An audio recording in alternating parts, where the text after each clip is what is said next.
So welcome. And so it's a great pleasure to have James back today to talk about sanctions and oil prices, recessions. And I thought I would actually kick it off because I was telling James just before we open this up that every time his name has ever come up, they always ask the book. And I go, yeah, that's James. James wrote a pretty thick book on econometrics, and all the thick books that I have, well, none of them are quite as good as that one. It's an incredible reference manual that many of us have used for years. So James, tell us a little bit about that project, and you're working on a new book. Maybe you could just tell us a little bit about that. Yeah, well, so really a whole lot of that time series, the time series techniques came out after I finished graduate school. So as an assistant professor, I spent all this time reading Sims and Phillips and Lars Hansen and all these people with new ideas. And I thought, well, there really should be a book, spelling that out. And so maybe I was a little naive about how hard it would be to do that. I thought I understood it. And then I found when I got into the details, no, I could really understand that a little better. I apologize, it's so thick. In part, I kind of felt I had to prove everything myself to know what was right and what wasn't. As you say, I'm working on a new book, which is quite different. I hope it'll be shorter. And I'm going to use more of It Can Be Shown and targeting more for applied people. My goal in the new book is I really want to lift the veil on how we draw structural conclusions from what we see in the data. I think for some people, it's like this black box. You put in data and assumptions and out come your answers. And I want to really kind of emphasize the way that observed correlations are what get translated into conclusions. And of course, also to get up to date with all the innovations that have taken place since I wrote the first book. But I'm glad the first book is still selling, and I hope the new one will too when I get it written. Yeah, I'm sure it'll be amazing. So we're it could also it's not a couldn't think of a better timing.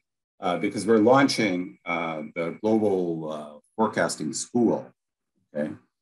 And we actually have lined up some policymakers. We have the governor of the Central Bank of Armenia and the deputy governor of the Central Bank of Georgia.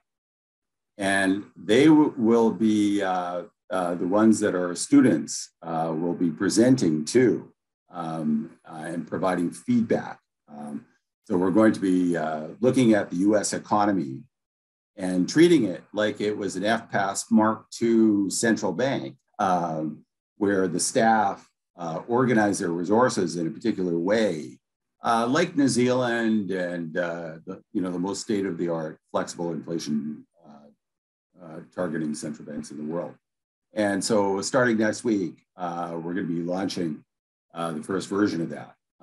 After that, we have Matthias talking about credit gaps and the work going on at BIS and so on. And so with that, let's start the seminar. Now, James, you're going to first talk about sanctions and the oil market. And then I think you're going to move on to recessions. Maybe we could just take a little break and have a discussion. Rules of the game, everyone. James likes to take questions and comments during his presentations. And so please stick up your hand if you would like to say something. So James, please, if I've got it right, take it away. Great.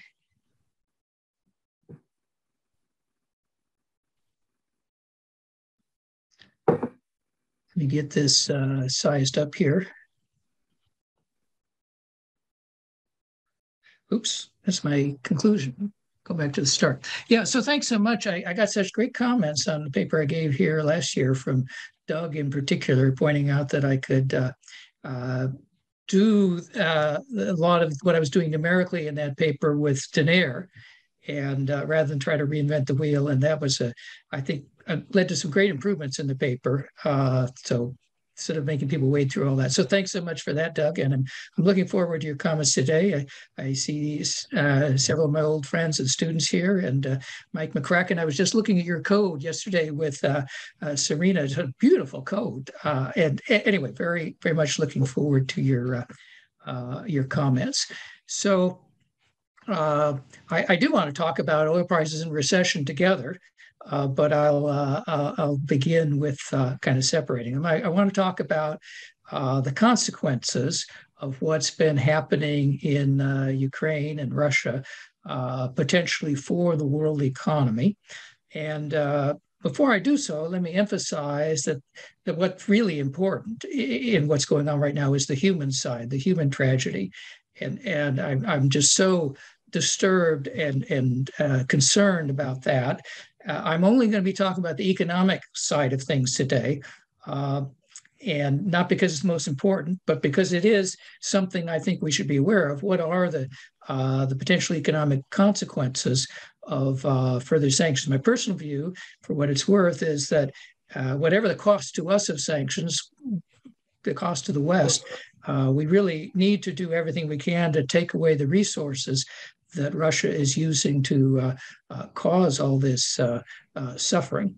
But anyway, so here is one of the variables I want to be talking about. This is the real price of oil, dollar price of West Texas Intermediate, deflated by the U.S. Consumer Price Index, along with U.S. recessions in shaded areas. And it's pretty clear from this graph that historically, often when oil prices go up, it's followed by an economic recession in the United States.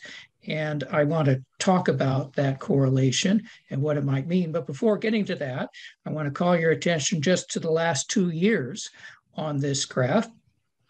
A couple of things. One, the increase in oil prices over the last 2 years is comparable to any of these other historical episodes in terms of magnitude. And the second thing, Russia invaded Ukraine February 24th. That's the vertical line at the far right on this diagram. Most of the increase in oil prices that we've seen came before Russia invaded Ukraine. Now, of course, some of that run up, there was some crazy low prices in the COVID recession. In fact, the price of West Texas Intermediate went negative on a few days. That's another very interesting story. Leave that for another day. But even once you're out of the recession, say in June of 2020, you're talking about a $75 a barrel increase in the price of oil since then. If you say, how much has oil gone up since Russia invaded Ukraine? Well, that's on the order of $20 a barrel. So my basic point, most of the increase came before the invasion. Now, you may say, well, maybe markets anticipated what was going to happen. Maybe they did.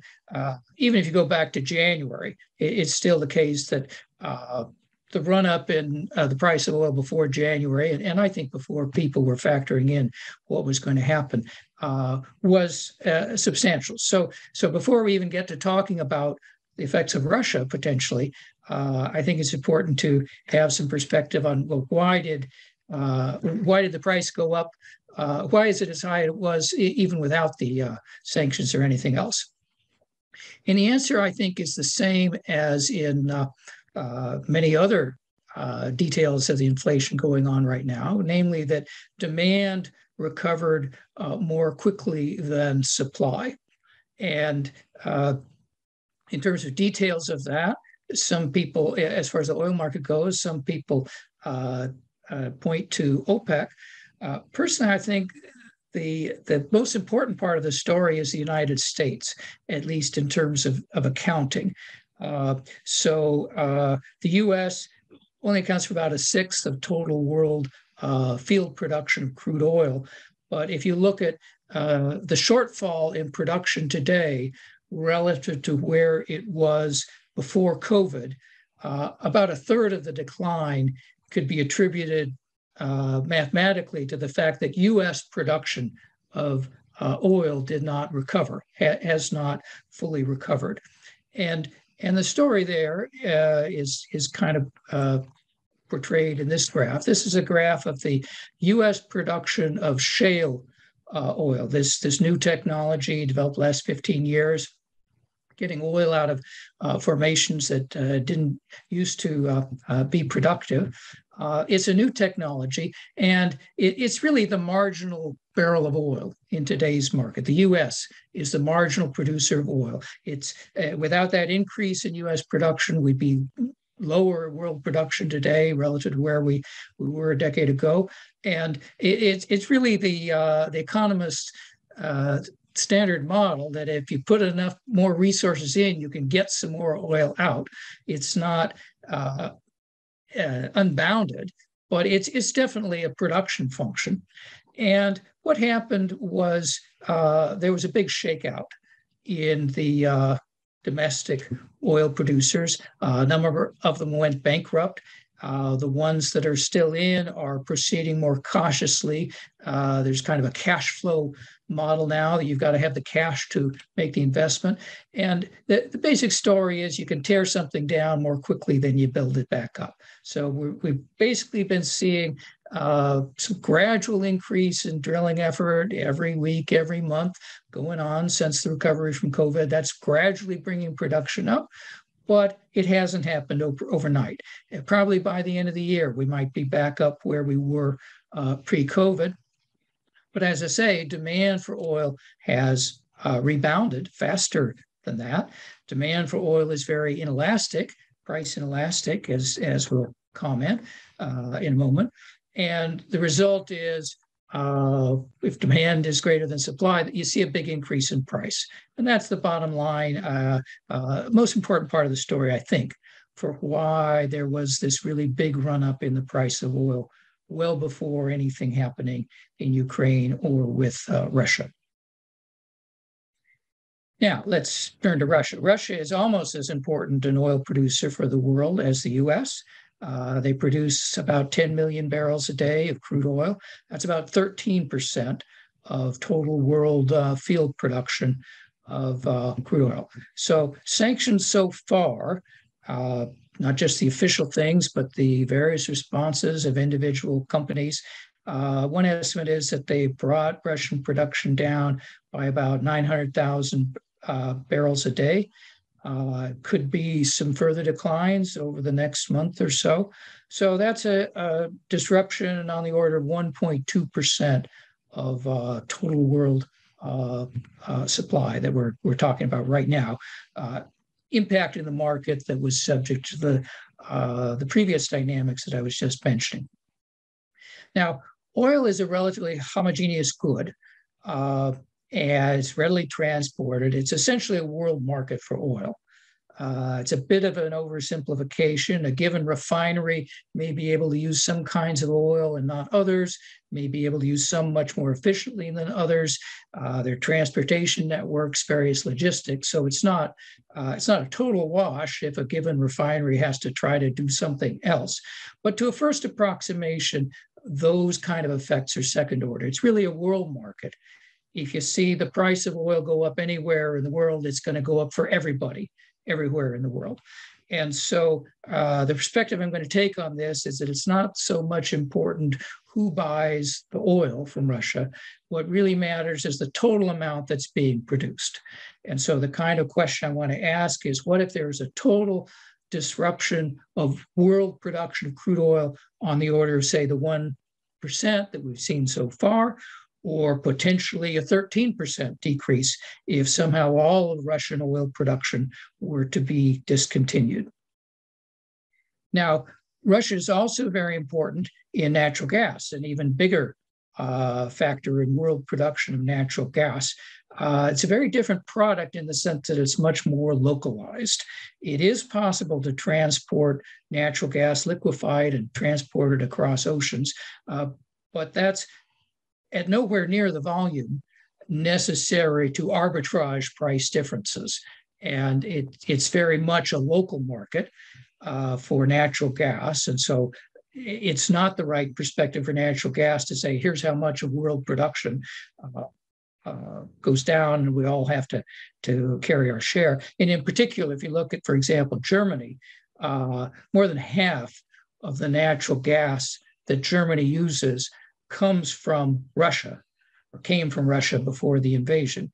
And so it's much more of a localized effect, and there's some other differences I want to get to later. But let's start with the oil. And so, question I want to ask is, what would be the consequences, say, of a 13% decline in total world production of crude oil, if, for example, all of Russian production were to go offline? And I want to approach that question from two perspectives. The first is economic theory, and the second, empirical evidence. So let's start with the economic theory. So if you wanted to give a real quick answer to that question, what's going to be the economic cost of a certain decline in a valuable input? Quick answer for a reporter that just called you up. Well, one thing you might do is say, well, let's look at the price of oil. The price is supposed to reflect the economic value. Let's look at the total dollar value, say, of refined petroleum products. Now, obviously, if we had to make do with 10% less oil, crude oil, that means 10% less refined products like gasoline. The gasoline is worth quite a bit more than the oil. A gallon of gasoline is worth about twice what a gallon of crude oil is worth. So if we use refined petroleum products, we're talking about a number on the order of 4% of US GDP. So that's roughly the dollar share. And so a quick calculation of the economic cost, if we had to, say, lose all of Russia's oil production, and again, taking the perspective of a world market for oil. So let's say the US cuts our use of oil by the same 13% everybody else does. So we take that 13% share of shortfall in production times the 4% share of oil products in GDP, and 4% of 13% is about 1/2 of 1%. So we'd say the dollar value of what we lost is about 1/2 of 1%, or would lose. It's about 1/2 of 1% GDP, something you notice. But to put it in perspective, the average peak to trough decline in real GDP in the US in a recession is a number like 5% of GDP. And so this is maybe 1/10 of the loss we're talking about in a typical recession. So it's not anywhere near as big a deal as some other things. That would be a quick answer you could give if you wanted to just say, okay, let's let the price tell us the economic value. Now, as you know, there is some solid economic theory for why we might be tempted to give that kind of answer. And you can motivate that with a production function. You can either think about this as an aggregate production function or for an individual product. Either way you want to think about it, the math goes through the same. So let's say Y is total output, or maybe total real GDP. K is total utilization of capital, N utilization of labor, and E, the amount of energy that we use. How much we produce depends on capital, labor, and energy according to some production function F.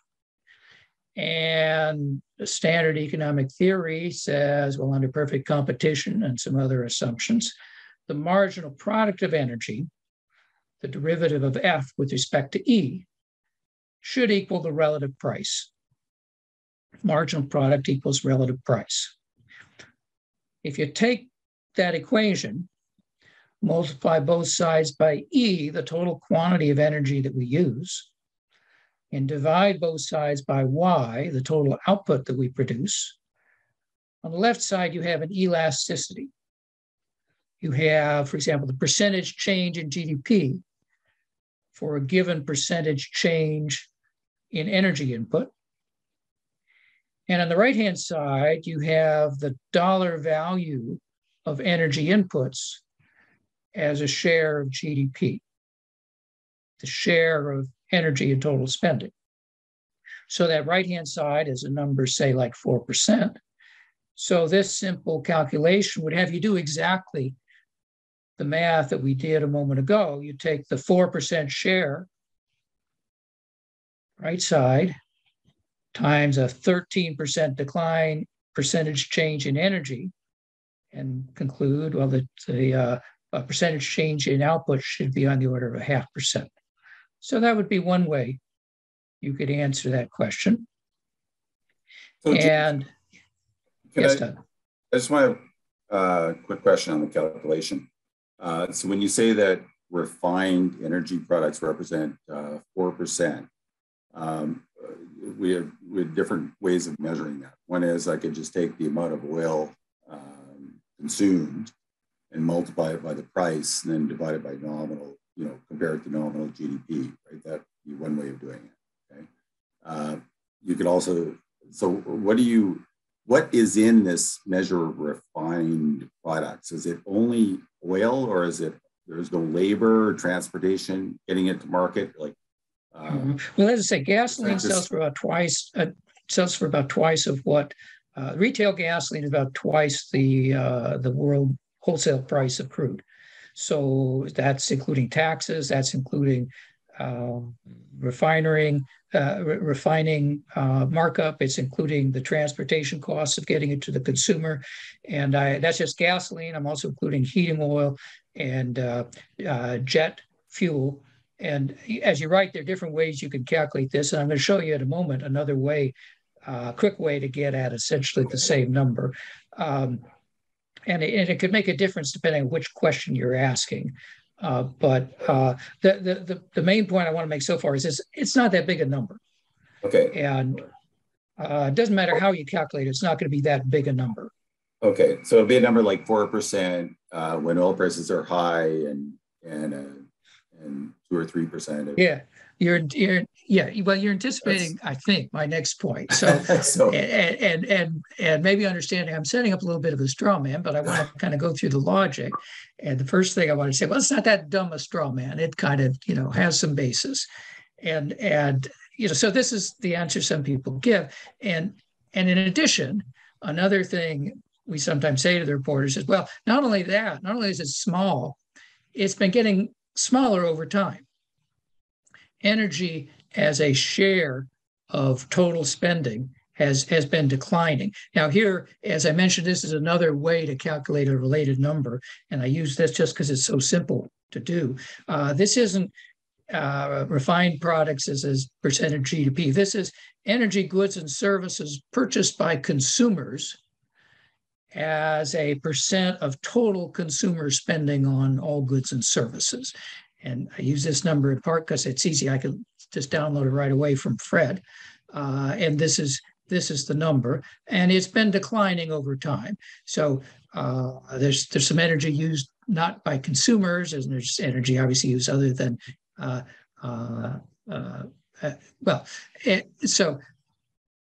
but again, any way you calculate the number, you'd say it's declining over time. And some people say, well, getting more efficient in our use of energy. That's when we were talking about it. We're moving to a more service-oriented economy. So all true. There's a decline over time. So this back of the envelope calculation just went through would say it's even less important today than it used to be. However, and I think this is something Doug was anticipating, it's not monotonic. Or for the newspaper reporter, we say, well, it's not a straight line down. Yeah, it's a trend down, no mistaking the trend, but sometimes it goes up. Went up significantly. The share of spending on energy went up significantly in the early 1970s, went up significantly in the later 1970s, has gone up significantly over the last couple of years. And the reason for that is very clear. The short-run demand for energy is relatively price inelastic. If the elasticity is less than 1, it means that when the price goes up, the share of your spending on the good goes up. And so here the two series are together. The top panel is the consumer expenditure share that I just showed you, just showing it again. And the bottom panel is now the natural log of the 100 times the natural log of that real price of oil we started out with. And you can see, well, there was a big increase in the price of oil in the early 70s associated with a big increase in expenditure share, increase in the price of oil in the later 70s, increase in the price of oil, as we commented, the last couple of years. So it's not just one number. It's not a constant. And so if nothing else, that raises the question for this back of the envelope calculation, which share do we use? Should we use the share 4% before we lose all the Russian oil, or the number that's obviously going to be bigger share once the oil is gone? And I want to get a little bit mathematical about that, put some numbers up here. And so to do that, let me look at a component of consumer spending on energy, which is just gasoline. So the blue line is consumer spending on gasoline alone as a percent of total consumer spending. And I'm doing that because gasoline is, again, a relatively homogeneous good, and it's relatively straightforward to measure the price of gasoline and talk about it, where there's some index number issues and various other aggregation in that black line, the total energy. But you can see the ups and downs of the blue are very much what's behind the ups and downs of the black. And what I want to talk about is the relation between the ups and downs of the blue spending by consumers on gasoline relative to what's happening to the price of gasoline. So here are the numbers I'm going to take a look at. Let STG represent consumer expenditures on gasoline as a percent of total spending in month T. STG is that variable I was just showing you, that blue value, month to month.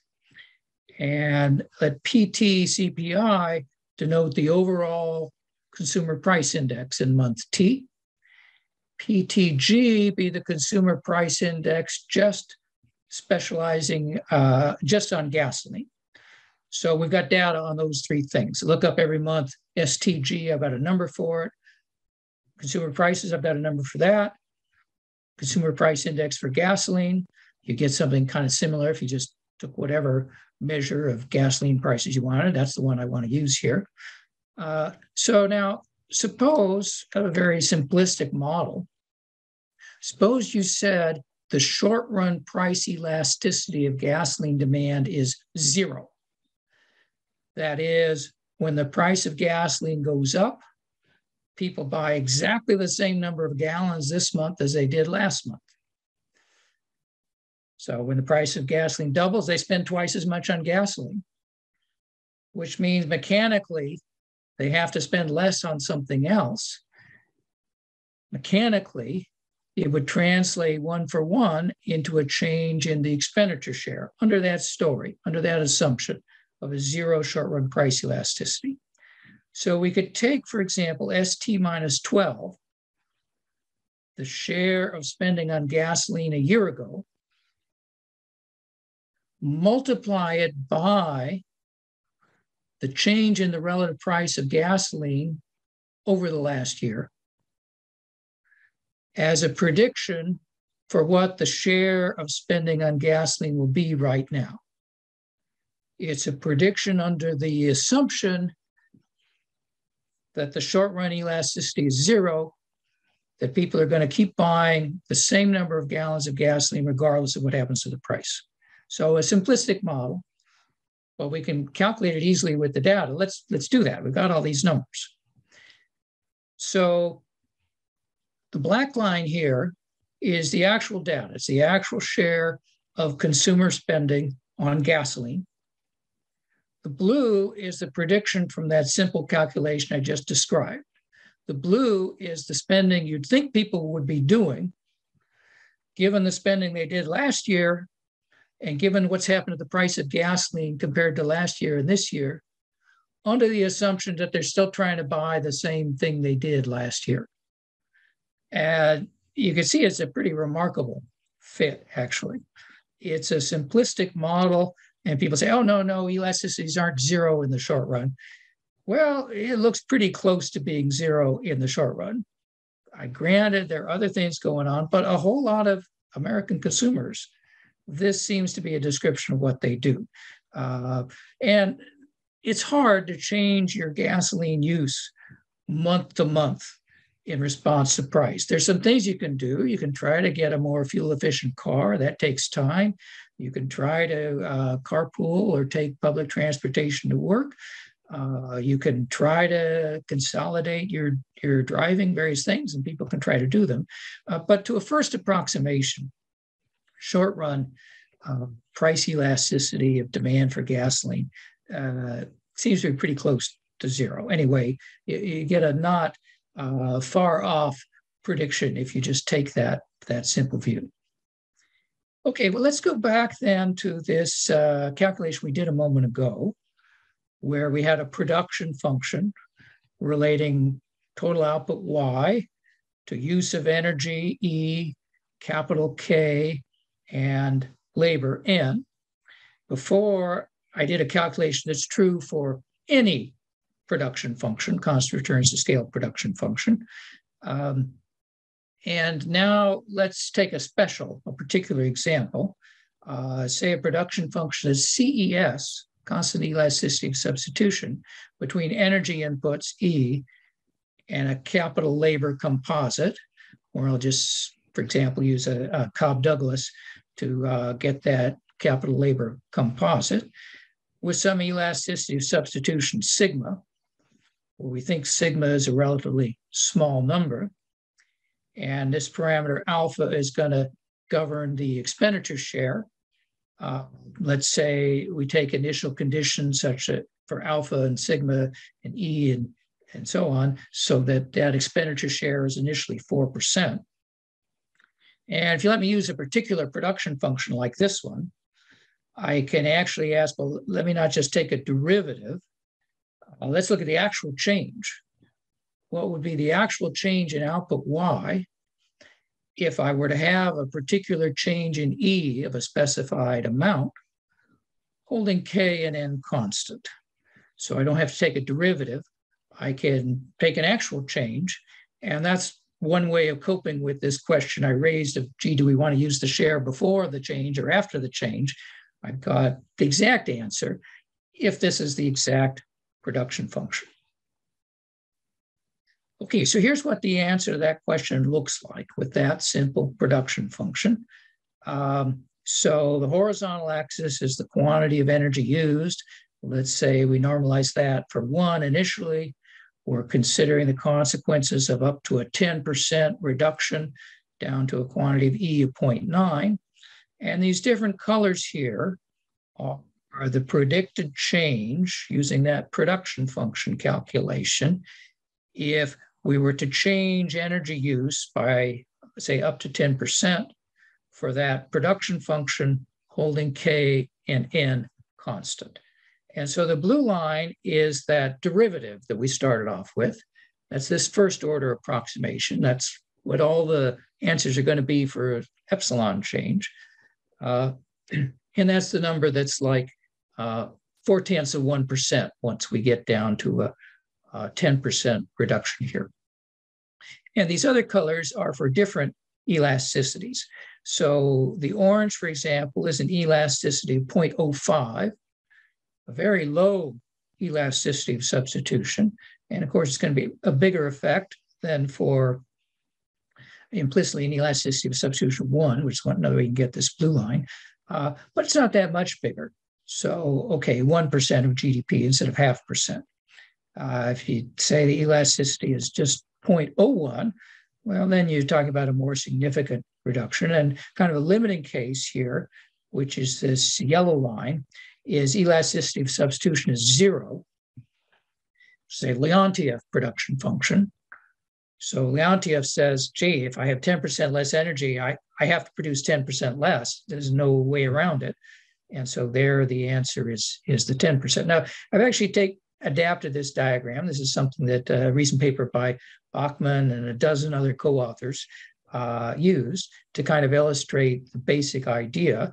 And the point they were making from this diagram is that even if the elasticity of substitution is quite small, say 0.05 or even 0.03 or something, it's still not that big a shock. It's certainly bigger than the share.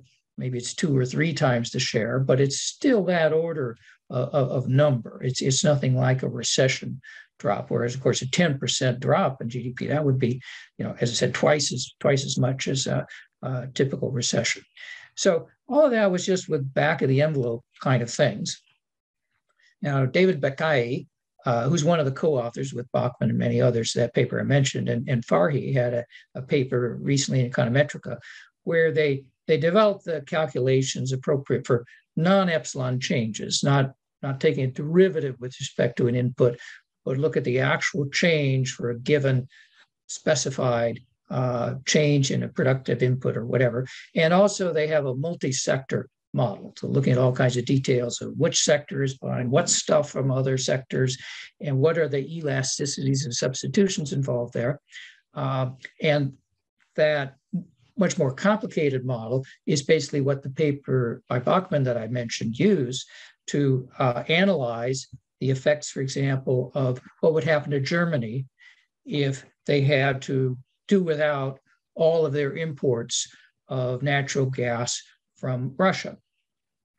And they conclude, it depends a little on the elasticities, but for a range that they think is plausible, they end up concluding, well, it would reduce German GDP by maybe 0.5%, that small number we started out with, or maybe a little bit bigger number, but still less than a typical kind of recession number. And they use that diagram that I showed you on the slide before for the same reason I did, just to kind of highlight the intuition. But you can develop the argument in a lot more detail, and they do. So the answer, based on that way of posing the question from economic theory, is, well, it would be a disruption in total output, but a manageable. So that, as I say, is one way you could answer the question. What would happen if you do with a 13% decline in world oil production? Another thing you can do is say, well, has anything like this ever happened before? And what was the experience then? And I would argue, yes, something very much like this has happened a number of times historically. And for example, we might go back to 1973, where in response to the Arab-Israeli war in 1973, the Arab members of OPEC announced an embargo. They said they will not ship any oil to the United States and to a number of other countries. And as I said earlier, I think the right way to think about that episode is not just, okay, the US isn't buying oil from Saudi Arabia anymore. It's what happens to total world production of oil, because we bought some oil from Iran and so on. And so that's what I'm summarizing here. So the horizontal axis is the number of months after September 1973. And the vertical axis is the percentage change in total world production of crude oil relative to September of 1973. And so you can see we're talking about here within a couple of months, there was a drop in world production of crude oil in this episode of about 7%. It was about half of what would happen if all of Russian production today were to go out. And you'll also notice it was a relatively short-lived event. Production was back up somewhat, so that by 8 months, it was only, say, a 2% decline in that episode.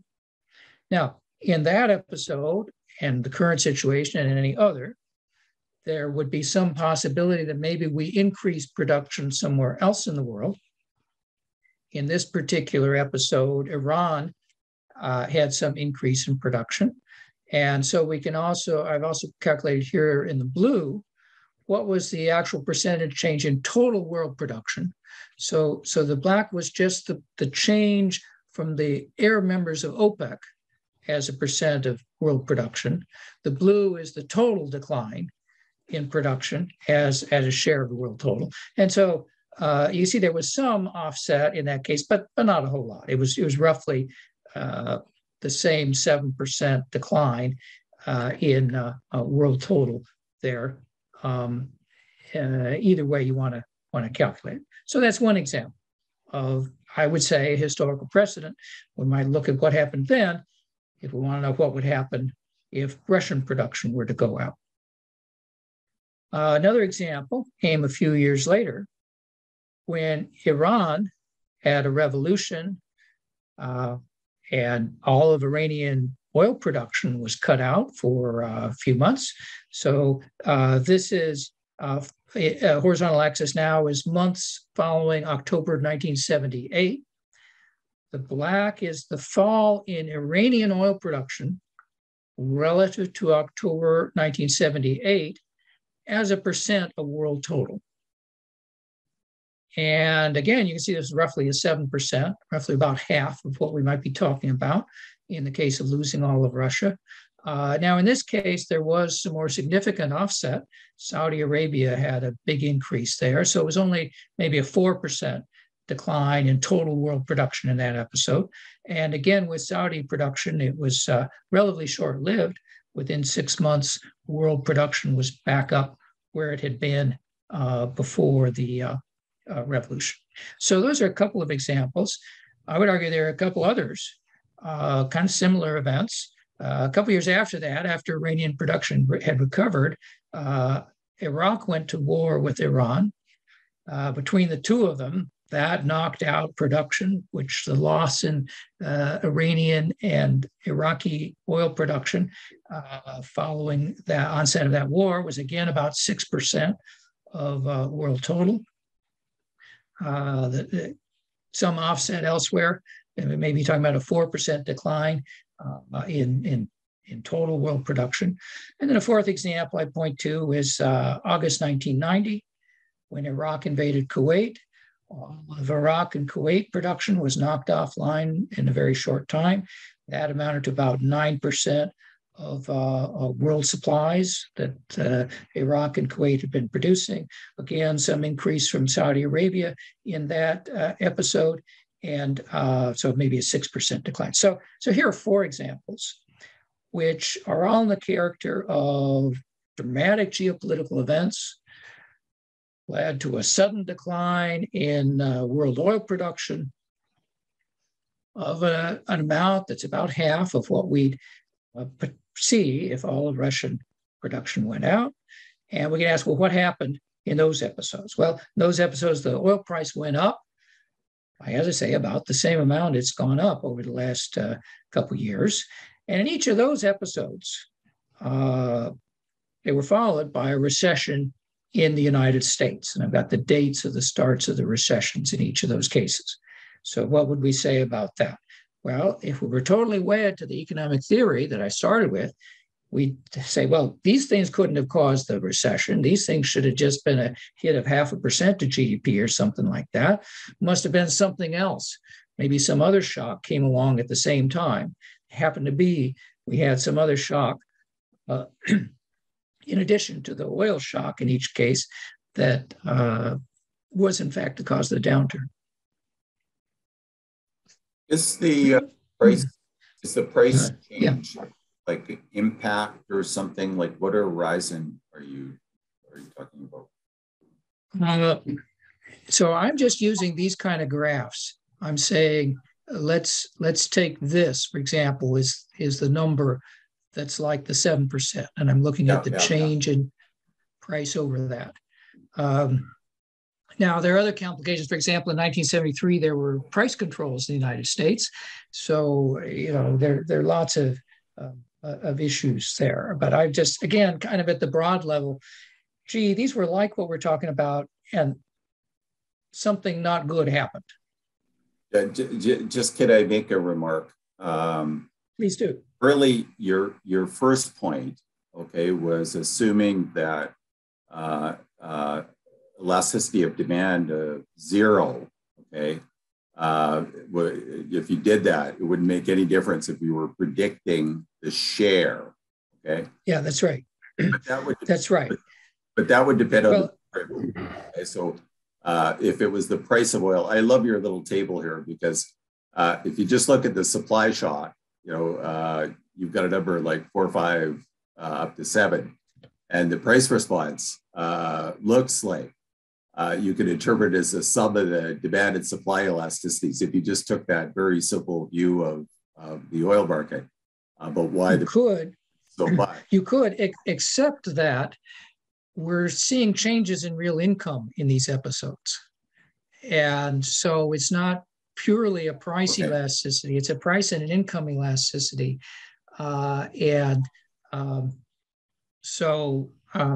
Yeah, you could do that like in a 1 month. You take a 1 month change. And so I and some other people have done that kind of calculation to get a short run price elasticity. Now, again, with those earlier calculations, I didn't mean to say, particularly with the production function. I mean, I don't want to say, well, gee, you should use Leontief. If you didn't use Leontief, we say, okay, well, there's the answer, 7%. That's what happens. I don't take that view, but I kind of shifted gears, as I say. First, let's do the theory. Here's some facts. And the facts are these seem to be disruptive events, or at least happen at the same time as something else that must have been disruptive. I was only trying to make the point that for some things, if you assume that the elasticity of demand is zero, it won't make a difference, like the share. But if you're talking about predicting the price of oil on the basis of demand and supply, just having a small elasticity of demand can matter for how we think about how much the price changes. And your price is a multiple of, so I just thought, what you were talking about, this elasticity of demand is really low. It's just for some things that make sense.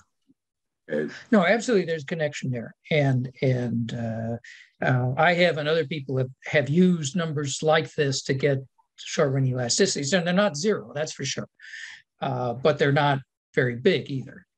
But let me return to the theme here of could these events have been associated with the recessions? Now, economic recessions are characterized by underutilized resources. We see the unemployment rate spike up in an economic recession. We see capital utilization decline in the economic recession. Those are almost the defining characteristics of a recession. And that either the back of the envelope calculation or the more involved Bucay-Faria calculations we were talking about, we're asking the question, suppose we change energy use, but don't change labor or capital. Everybody stays fully employed. That was the nature of the question I was asking with the production function. Now, historically, we saw recessions in these episodes. Historically, that means labor utilization fell, for example. Is there any reason you'd think that these episodes, these historical episodes, might have contributed to the rising unemployment rates? And I think, yes, there's some very clear reasons you'd think there'd be a connection. Let me start with maybe the clearest one, which is automobile sales. Just look at auto production in the 4 episodes I mentioned. Also for this table, I put in 2007, the first year of the 2007-2008 recession, where I've argued that the run-up in oil prices was a contributing factor. And just look at what happened to U.S. auto production as a share of GDP in those particular episodes. And you can see that auto production alone is basically the order of magnitude of that whole answer that we got previously, just thinking about energy changing. So if you thought the decline in auto sales could have had something to do with what was happening in oil markets in these episodes, You've got unemployed auto workers. You've got underutilized auto manufacturing plants. And that's a much bigger drop in GDP than you would have calculated if you said, well, we're just using less energy, but we're doing everything else the same as we were before. Now, you might say, well, of course, auto sales fall in every recession. And so we already agreed there were recessions following these episodes. And so, of course, auto sales fall. But depending on the episode, sometimes the price of oil is going up before the recession. And that's when you see the auto sales starting to fall. Moreover, you can look at what kind of autos are being sold. And it's very often the case that we see the sales of more fuel-efficient cars increase at the same time that the sales of the less fuel-efficient cars are falling. U.S. car makers tended to concentrate on the less fuel-efficient vehicles historically. And so here, for example, is a number you can get fairly easily. This is looking at auto sales in the U.S. In terms of two categories. The blue is autos that are manufactured in the United States, and the brown is autos that are imported. And so, for example, in 73, oil prices are going up here before the recession. Sales of the less fuel-efficient cars are tanking. You don't see that in imports. Same thing, the Iranian Revolution. You're seeing sales of the less fuel-efficient cars go down at the same time that imported sales are going up. Same thing in early 2008 when oil prices are going up. The gas guzzlers are tanking. The imports are going up. So I think there's a pretty good case that at least some of what's happening in the U.S. has to do with, well, particular activities. Manufacturing of particular kinds of vehicles, for example, is experiencing a decline in employment, a decline in utilization of capital. That's in part caused by what was happening with oil prices, gasoline prices. Now, let me point to another detail. I showed you numbers for the total spending on gasoline as a percent of total consumer spending, sort of like a representative consumer view of things. But when you get into the details of the data, it's not a representative consumer world at all. There is substantial heterogeneity across people in how much gasoline they use. For example, about 10% of US households never buy any gasoline. So obviously there's no effect on them. For another 10% of the households, gasoline spending is more than 10% of their total. So if those guys are following this behavior of buying the same amount of gasoline as the previous month, they've got to cut their spending overall 10%, which for a lot of households is not easy to do. And the median turns out to be quite different from the mean. I was basically showing you the mean numbers. Median household might be a number like 4%. At least that's the number that this study came up with. And so for lots of consumers, it's quite a big deal, a much bigger deal than you might have thought from those kind of aggregate calculations we did. And certainly there's a pretty remarkable correlation between what's happening to the price of oil, which I plotted here in the top panel, and consumer sentiment. So the bottom panel is this Michigan survey of US consumers. The higher it is, the more optimistic consumers are. And what you see is that when oil prices are going up here, this particular graph starts in 78. I guess we got the Michigan data back to there. So oil prices going up with the Iranian Revolution, consumer sentiment is coming down, and pretty reliable relation, and right now as well. So as I commented, we've seen a big increase in the price of oil even before Russia invaded Ukraine, and a big drop in consumer sentiment. Now, consumer sentiment is kind of the canonical Keynesian shock. We used to talk about animal spirits. If for some reason consumers and businesses are getting more pessimistic, that certainly affects spending in lots of ways.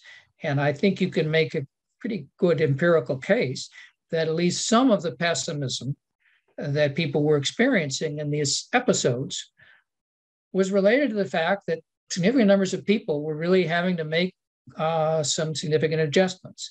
And it's annoying if you have to try to cut back your spending on other things by 4% or 10%. If you can't cut back the rent and so on. So it is another potential channel. So I think there are a number of potential mechanisms where we think, well, it's not just the production function. This is something that's mattering for demand, for example, demand for automobiles, lots of other items as well. Now, if you take, for example, a Keynesian view that there are nominal price rigidities and agree that events like these might result in a decrease in total demand, you would say, okay, well, this may have an effect on real GDP. Now, if that's your model and that's the mechanism, you might conclude that expansionary monetary and fiscal policy could help. And this is actually what's assumed in the Bachman study that I referred to, that they're assuming that labor stays fully employed because monetary and fiscal policy are sufficiently expansionary to offset these Keynesian type demand effects.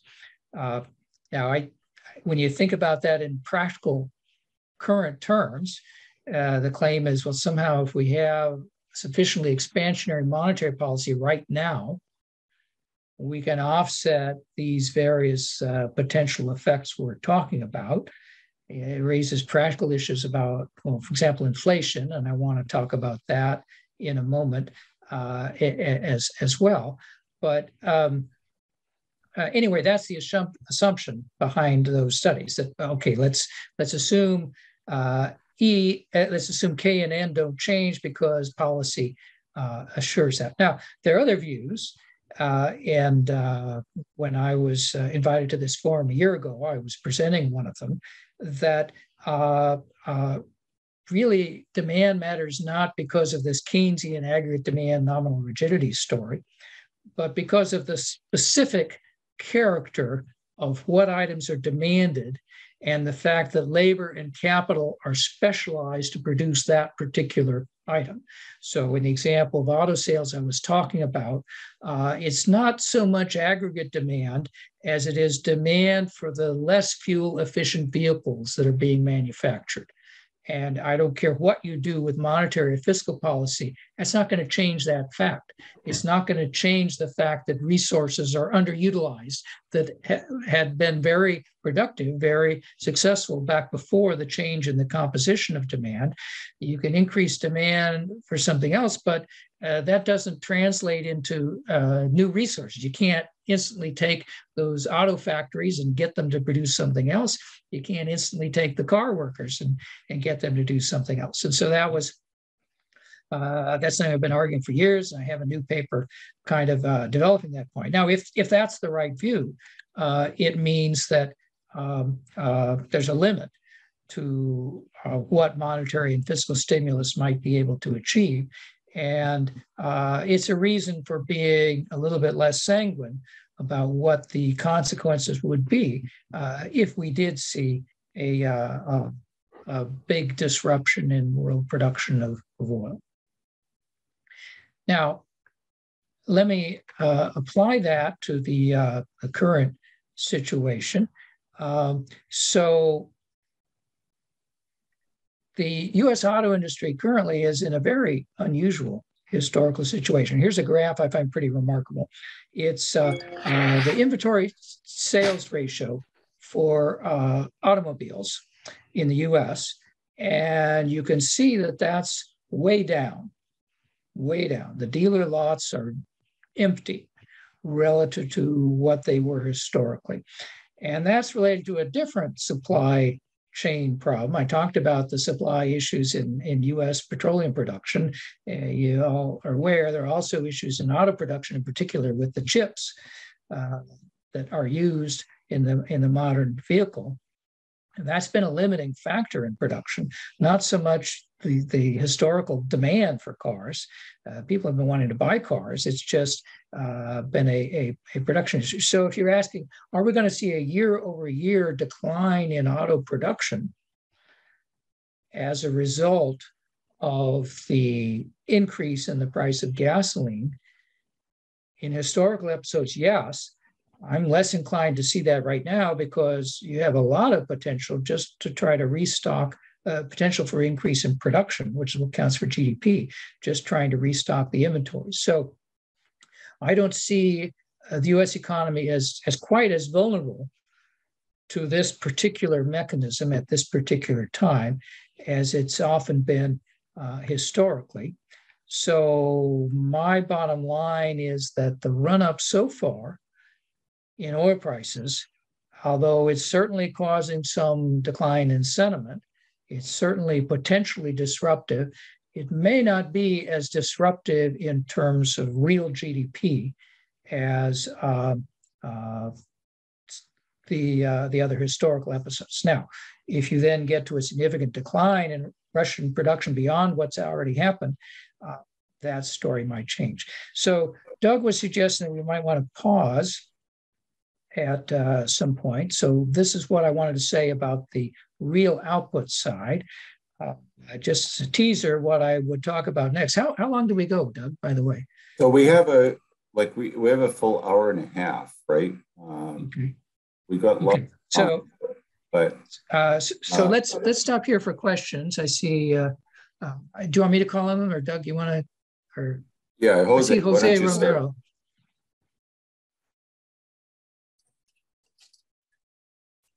Hello, Professor Hamilton. Thank you very much for this great and insightful presentation.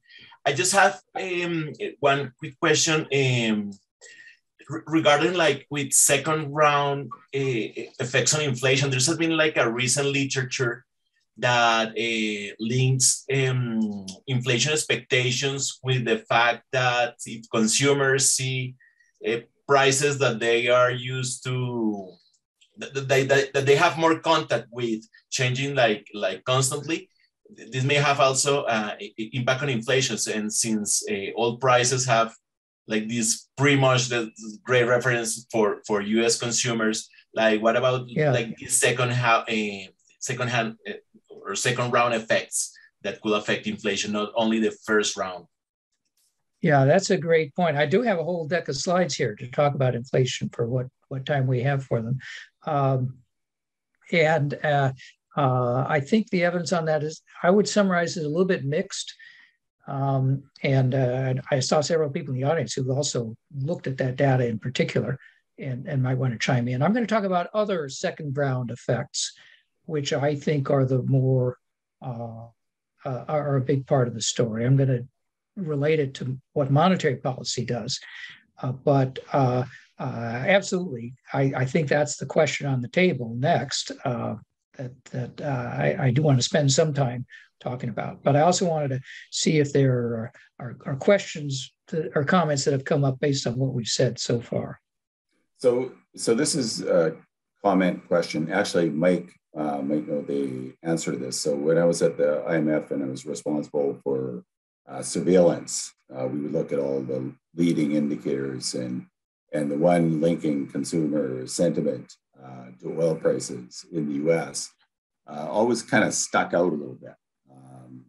And the fact that it survived and it's so neat.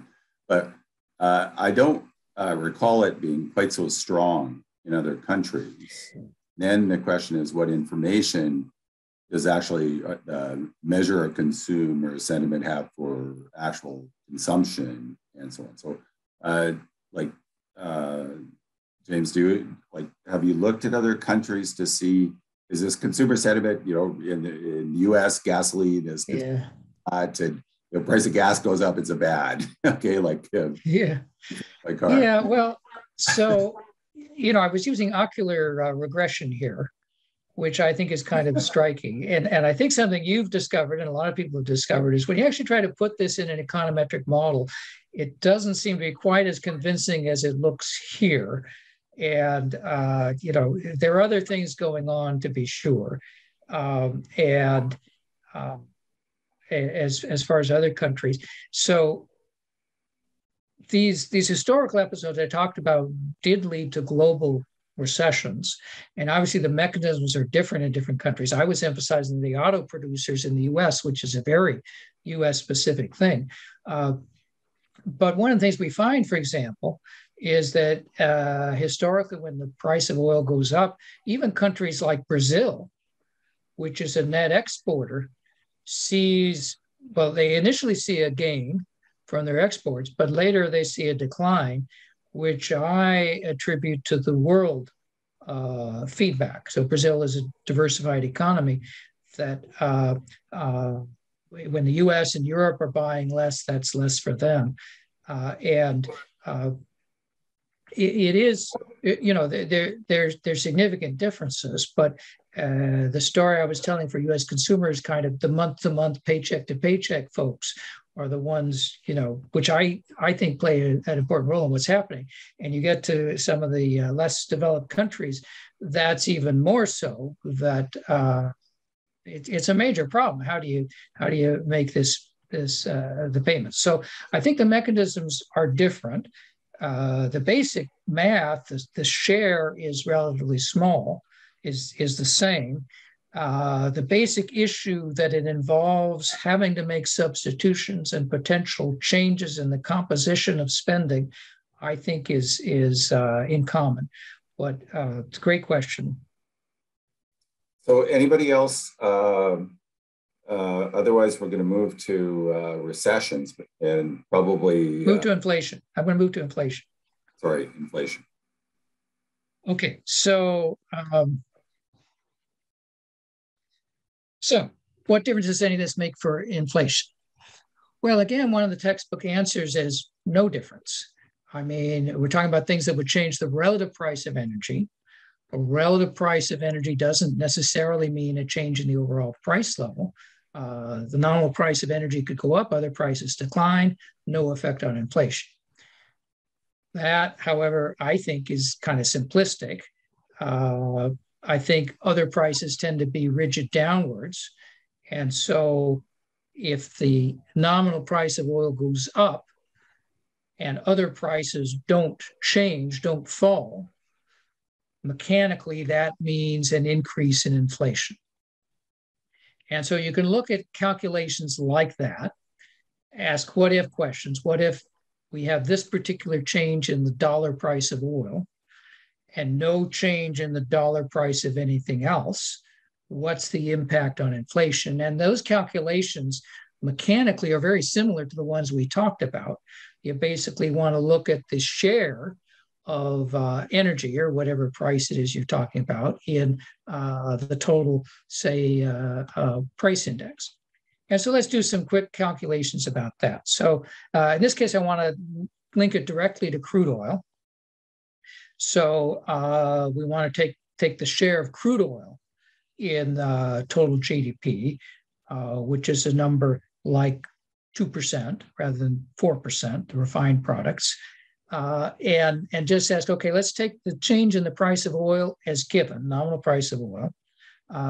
Let's assume that that doesn't correspond to a change in the markup on petroleum refining, for example, so that if the price of oil goes up 10%, the refined product goes up 5% in price. Well, if the share of crude in total is about 2%, the way you answer this simplistic what if question is you take the percentage change in the dollar price of crude oil, multiply by 0.02, and you get the predicted consequences for inflation if the price of oil changed by that much and no other price changed at all. So it's a very stylized kind of question, but it's it's an easy one to answer. So let's look at some numbers on this. And I might point out, by the way, this seems to be consistent with a rule of thumb that Fed Chair Powell expressed recently. He said he uses the rule of thumb that if the oil price goes up by $10 a barrel, which is about 10% at current prices, headline inflation, like CPI, goes up by 0.2 percentage points. You basically take the 10% increase the price of oil times 2%, and you get that number. So I'm not sure how he came up with his number. There are various ways you can get a similar kind of back of the envelope thing. I'm just going to use it because it's such a quick and easy back of the envelope calculation. So here's what it looks like. The black line here is the year-over-year inflation for the US as measured by the Consumer Price Index, going back to 1960. And the blue line is the what if question. What if the dollar price of oil had changed and nothing else had changed in price? The only source of inflation or deflation is oil. And we're going to get the blue line by just taking the change in the dollar price, percentage change in the price of crude, and multiplying by 0.02. That's how simple this calculation is. And so that's the blue line here. And you can see that, for example, with the OPEC oil embargo, 73, 74, and with the Iranian Revolution, 78, 79, you're talking about roughly 2 percentage points. So fairly significant. I mean, far from the whole thing, but this was a non-negligible component in terms of simple accounting in those big surges of inflation. And for that matter, you get a similar number on the order of 2 percentage points for the recent inflation in the United States. So, so the calculation is this could be kind of significant, even though it's a relatively small share, just using the number 2% here. These were big enough price changes that they could have been a material factor in the overall inflation. Now, whether those translate, so here's another summary of this. I like this. This came from a recent talk that David Wilcox gave. So this is, it's done a little bit differently. What he did was to, let's look at the actual change in the Consumer Price Index and break it down in this what if way. Let's take energy component of Consumer Price Index and suppose only that component changed and no other component of the CPI changed. What would have been the inflation rate? And that particular what if question is represented by the height of these light blue bars here. And again, it's a similar kind of number to what I was talking about, roughly 2 percentage points of the original surge in inflation. In fact, most of the earliest part of the inflation resurgence in the US kind of came from here. You add in orange as vehicles, in particular used cars, and that was another manifestation of the supply chain problems we talked about in autos. You can't buy the new cars from the dealers. And so people are buying used cars, driving up the price of used cars. Those two things were really the story in the early resurgence of inflation. You add in housing, where again, I would tell a similar supply side story, that supply chain story, that we were really stimulating home purchases with the low interest rates. There were problems getting the workers back and getting that supply up.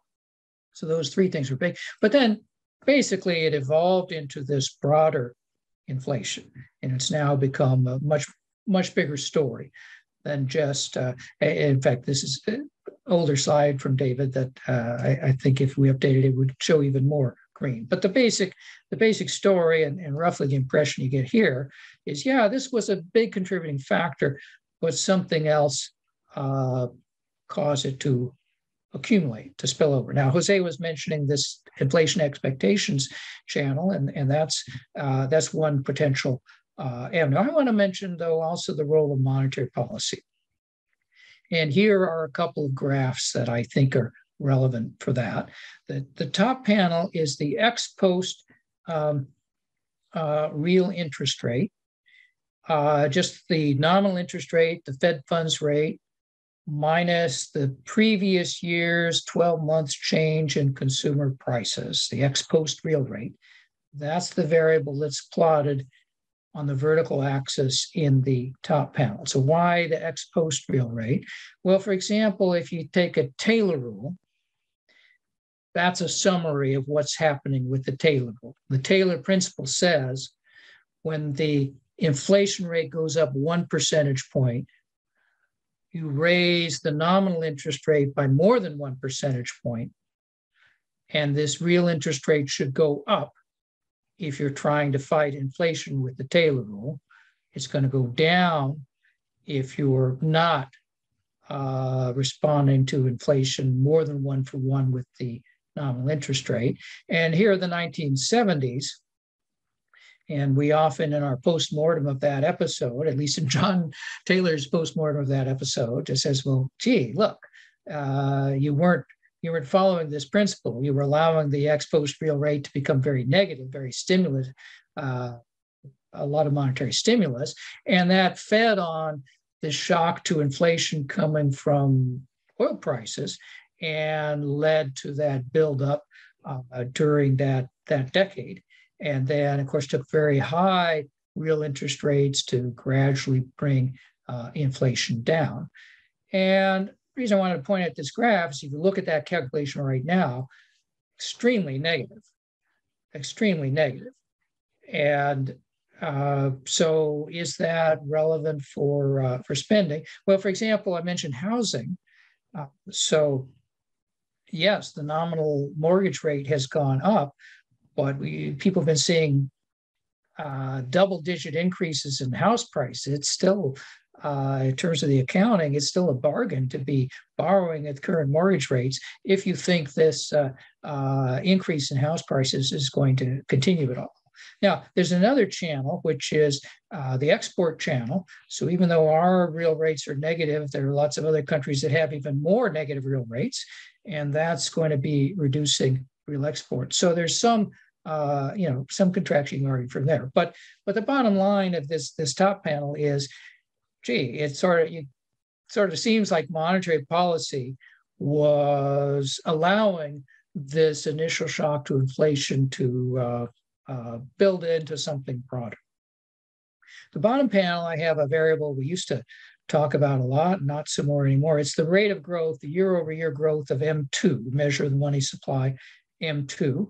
And we don't pay that much attention to it lately because the use of money has changed in such fundamental ways, and changes in money demand are a very important factor. But I just thought it was interesting to look at that graph again. So again, a story that was often told in the 1970s was, well, if you look at money growth, way in excess of what could be sustained if you want to keep inflation low, and that's another way some people summarize, well, what was it in the 70s that caused those inflationary shocks from oil, from geopolitical events, to translate into broader overall inflation? And the reason I put this graph up here is because, well, okay, yeah, money is different now, but gee, this has been a tremendous surge in money growth. So a couple of indicators anyway that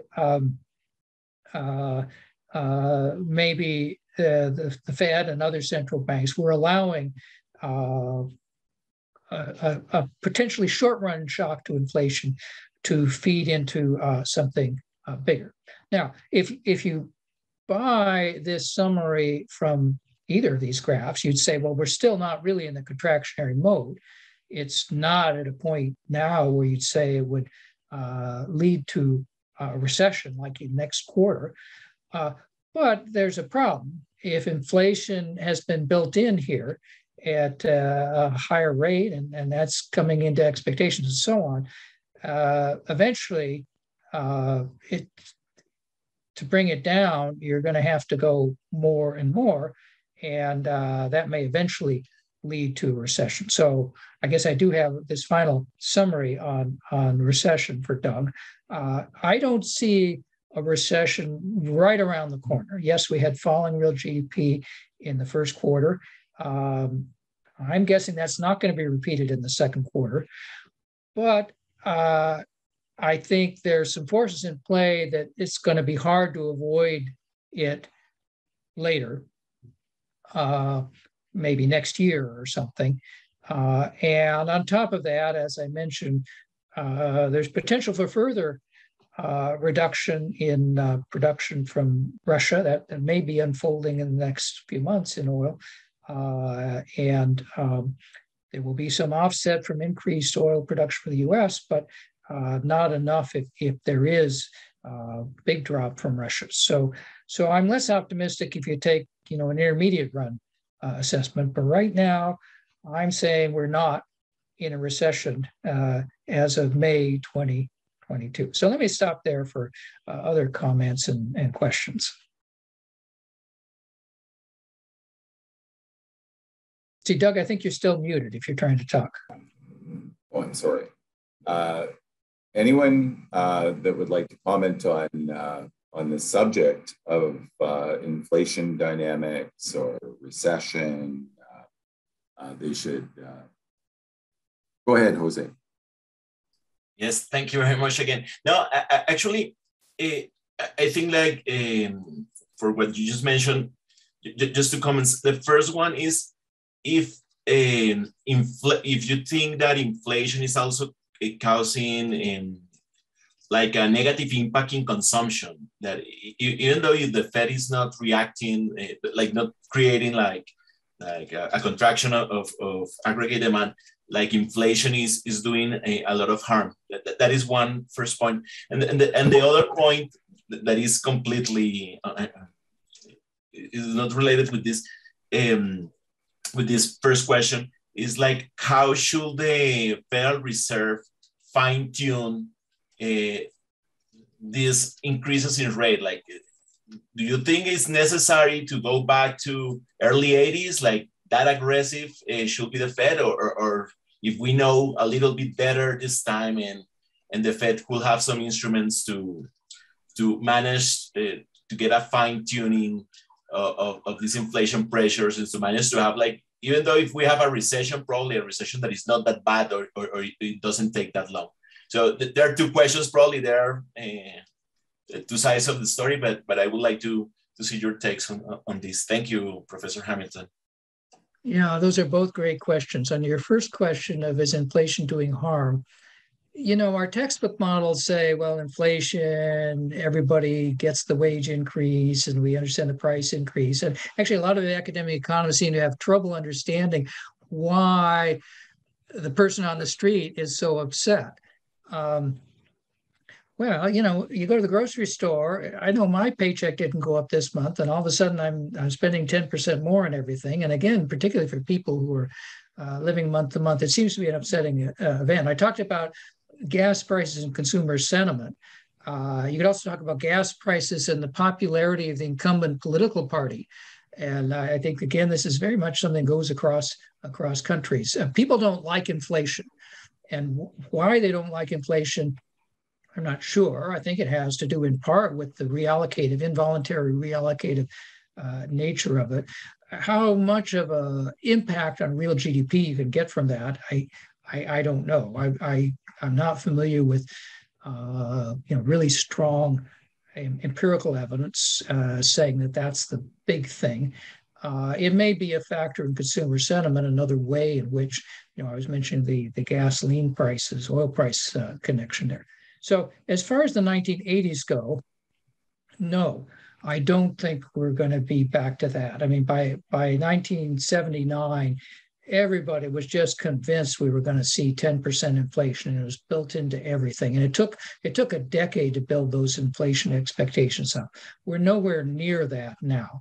It's not going to require a Paul Volcker to bring it down. But that doesn't mean that we can easily achieve a soft landing. The Taylor principle says we're behind the curve as long as that inflation is that high. The Fed is, I think, going to try to send a signal, well, we're going to catch up. We're going to get some 50 basis point moves here. How much of a role that will play I don't know. So no, it's certainly not going to require as draconian measures as in 1980, but it may nevertheless be very challenging to get what people call a soft landing, bring inflation down without a recession. I think that will be hard. Yeah. So we used to do fairly sophisticated calculations of recessions that wouldn't just be based on reduced form equations and so on, but actually would have monetary policy and the Phillips curve and output gap and multi-country everything. We'd have to do Latin hypercube sampling to deal with numerical complexity. So if we ask the question, what is the probability of recession? We need to ask what horizon we're talking about. And so we're talking about 12 months to 2 years. The conditions in those models would push for a pretty significant increase in the probability of recession, with underlying inflationary forces, somewhere around 5-6%. We need to create a negative output gap. Just last week, are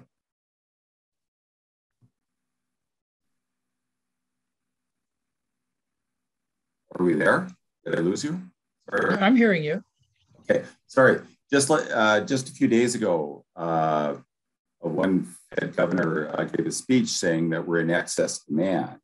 Okay, and so if we're in excess demand and we have to go to contraction, like an excess supply gap to control these inflationary pressures, that could be a significant swing in the output gap, and so that obviously increases the probability that we might have 2 consecutive quarters. Now, that technical definition of recession is especially interesting, and what we care about is the depth and how long it lasts and so on.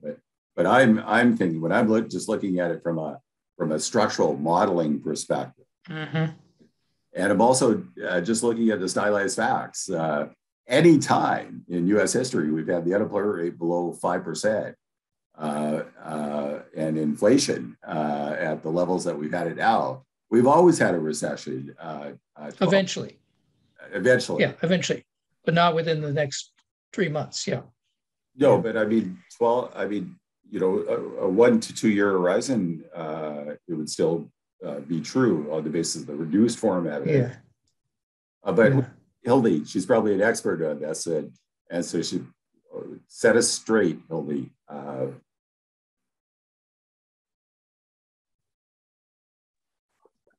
So hi, can you hear me?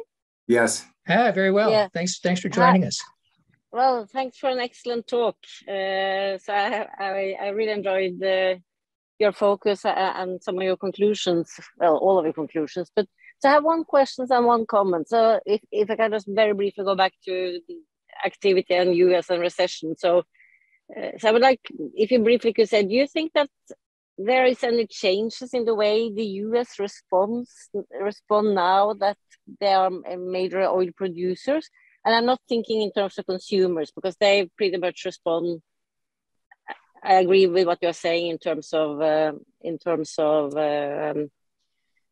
gasoline and the consumption of vehicle, etc. But in terms of having manufacturing being more driven towards the shale production and more industries driven that direction, is there any expectations of any changes, do you think, which will maybe imply that the US will respond less negatively than, for instance, Europe, which typically they don't produce any oil and gas? That's the first one.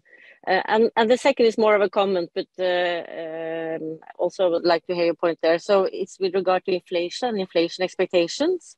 So we have a paper forthcoming in Reset where we show the importance of inflation expectation for transmitting oil price shocks to inflation.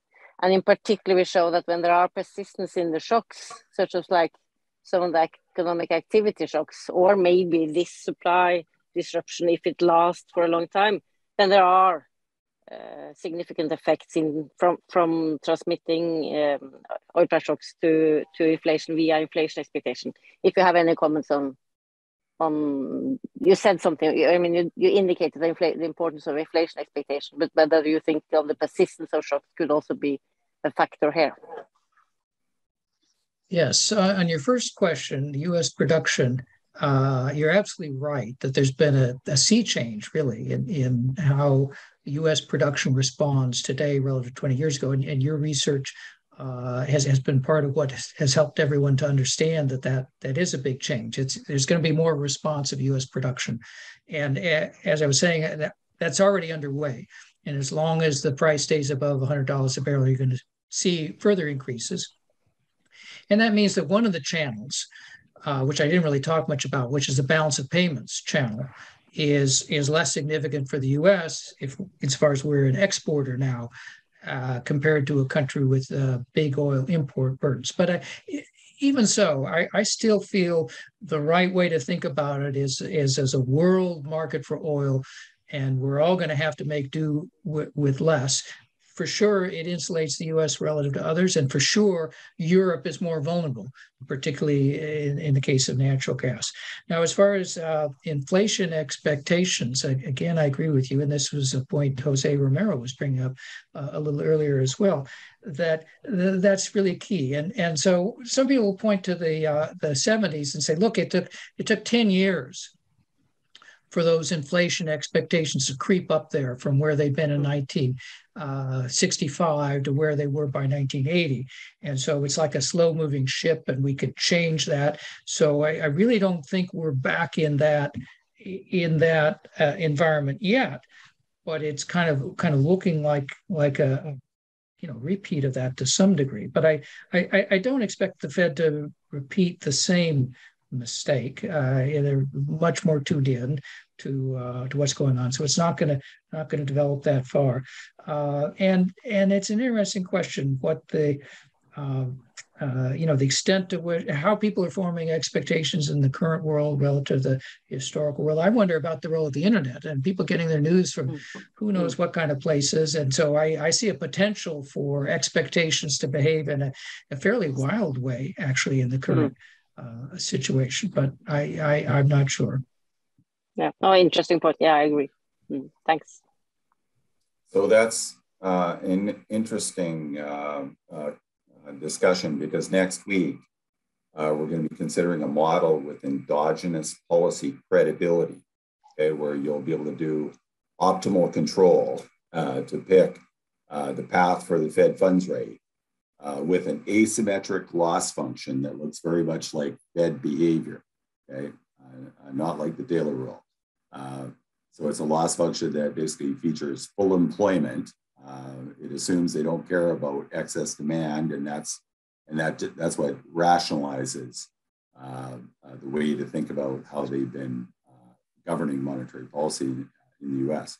But you'll be able to run all these different scenarios and make different assumptions about inflation expectations and credibility, how much excess demand there is in the economy, what the starting point for underlying inflation is. So maybe, James, next week, you'll be able to come back and take a look at our students, and you might have some scenarios in mind that you would like them to look at. But if there are no other questions, I would just like to thank James, unless he has any added remarks that he'd like to share with us. But I'd like to thank him for a wonderful presentation, and thanks for the others that contributed with their remarks and so on. So Felix, did you have anything to say, or are you just saying goodbye? I was about to say goodbye. I thought it was, I'll echo what everybody else said in terms of the extremely insightful presentation. It showed how important it is to really go into the details when you try to look for historical analogies. So that it was a really great illustration of that. So I work at the Economist Intelligence Unit, and of course we're thinking about the same questions. I think the idea that the US is not we're not forecasting a recession straight away, but the likelihood of a recession in the US, let's say by next year, is steadily rising. And of course, Europe is much more vulnerable. I think that's broadly in line with what we're thinking as well. The thing that I'm worried about is, you're always tempted to look at the impact of shocks sort of by one, and it feels like the global economy is sort of suffering from this death by 1,000 cuts. And once you add everything up, then of course the probability of a severe downturn gets much larger. So I think that's sort of what's keeping me awake on the US economy. But no, very, very interesting. Lots to think about. Yeah, I share that. Like some people, it keeps them up at night worrying about a recession in the US. It would keep me up at night if we don't get a recession in the US and a major correction in asset prices. Because if these high asset prices were to get translated into higher levels of consumption and leverage over again, a 2 to 3 year horizon, okay, that would be risky because we would have a massive financial cycle. So we've got high asset prices, but we don't have excessive leverage, at least in the household sector. Corporate sector looks a little worrisome and so on, but thinking more medium term, I'll take the recession if it, we get a correction in asset prices and things become, look more stable. But I don't know if, James, do you have any remarks on that? But is that, you're talking about a recession now, we're talking about the things that we're worried about. Yeah, I mean, the longer it's put off, the more worrisome it gets. I don't know about that. I do very much agree with what Felix said about the 1,000 cuts. I mean, it didn't say much about what's going on with China and their second COVID wave, but that to me is a very big worry at the moment. And both from supply chain point of view and also demand for various world products. So there's lots to stay awake over. But as I started out, the human side of what's happening in Ukraine is just really troubling to me. Okay, well, thanks everybody for participating today, and I guess we'll see you next week or later on. Thanks, James.